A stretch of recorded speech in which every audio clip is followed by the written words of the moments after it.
দক্ষিণবঙ্গের ঐতিহ্যবাহী বিদ্যাপীঠ Jessore polytechnic institute কর্তৃক আয়োজিত বিদায় সম্বর্ধনা অনুষ্ঠানে সামনে উপবিষ্ট সকল সহপাঠী, ছোট ভাই বোন ও মঞ্চে উপবিষ্ট প্রধান অতিথি, বিদায়ী অতিথি ও সকল শিক্ষকদেরকে জানাই আমার আন্তরিক সালাম। আসসালামু আলাইকুম। আমার আগে অনেক বক্তা অনেক গুরুত্বপূর্ণ কথা বলে গেছেন, আমার পরেও অনেক সাজা অনেক গান কথা বলবেন। আমি ছোট মানুষ, আমি শিক্ষার্থীদের নিয়ে কথা বলতে চাই। প্রিয় জেনারেশন যে, কেমন আছো তোমরা? আলহামদুলিল্লাহ। শুনতে পাই না, কেমন আছো তোমরা? আলহামদুলিল্লাহ। আমি ভালো আছি আলহামদুলিল্লাহ। আমরা একটা স্লোগান দিয়ে শুরু করতে চাই।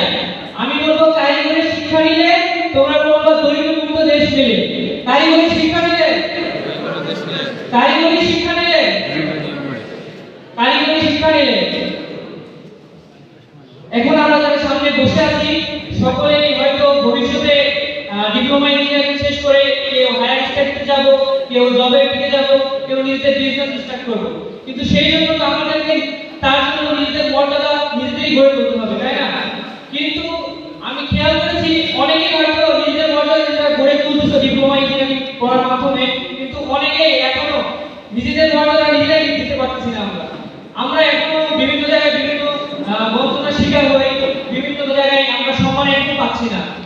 এই দোষ আসলে আমাদের নিজেদের, এটা আমাদের কারিগরি শিক্ষার দোষ না, আমাদের ছাত্রদের দোষ না। এই জন্য আমাদেরকে নিজেদের জায়গায় নিজেদেরকে তৈরি করতে হবে, যার জন্য প্রয়োজন সঠিক শিক্ষা, তারপর হচ্ছে কারিগরি প্র্যাকটিক্যাল শিক্ষা, এই ধরনের বিভিন্ন ধরনের শিক্ষা আছে।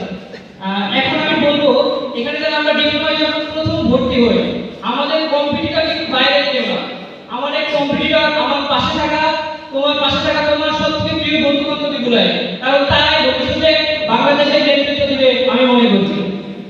এখন এই নেতৃত্ব দেওয়ার জন্য কিছু গুণ নিজেদের মধ্যে তৈরি করতে হবে। তুমি করে বললাম আমার ছোট ভাইদের বলতে, আমি শুধু শিক্ষার্থীদের বলতেছি, তুমি যদি ভবিষ্যতে আগামী 5 বছর তোমার নির্ধারণ করবে তোমার কোন পরিবারের মেয়ের সাথে বিয়ে হবে, কোন পরিবারের ছেলের সাথে বিয়ে হবে, তোমার ছেলে প্রাইভেট কারে স্কুলে যাবে নাকি হচ্ছে রিকশায় স্কুলে যাবে, তোমার পিতামাতা অসুস্থ হয়ে সাধারণ হসপিটালে চিকিৎসা দিবে, সবকিছু নির্ধারণ করবে আগামী 5-6 বছরে। তাই আমি মনে করব আমার সকল সহপাঠী এবং সকল ছোট ভাই বোন যারা আছো সবাই নিজেদের কথা চিন্তা করে হলেও নিজেদের আর্থসামাজিক এবং নিজেদের সামাজিক উন্নয়নের জন্য হলেও নিজেদের উন্নতি নিজেদেরই করতে হবে। তুমি যদি ভবিষ্যতে সফল না হও, তোমার কোনো বন্ধু বান্ধবী, কোনো সহপাঠী, কোনো বড় ভাই, কোনো বোন, তাদের কারো কিছু যায় আসবে না। যা আসবে তার দুই ভাগ মানুষের, একটা হচ্ছে তোমাদের পিতা আর একটা হচ্ছে তোমাদের মাতা।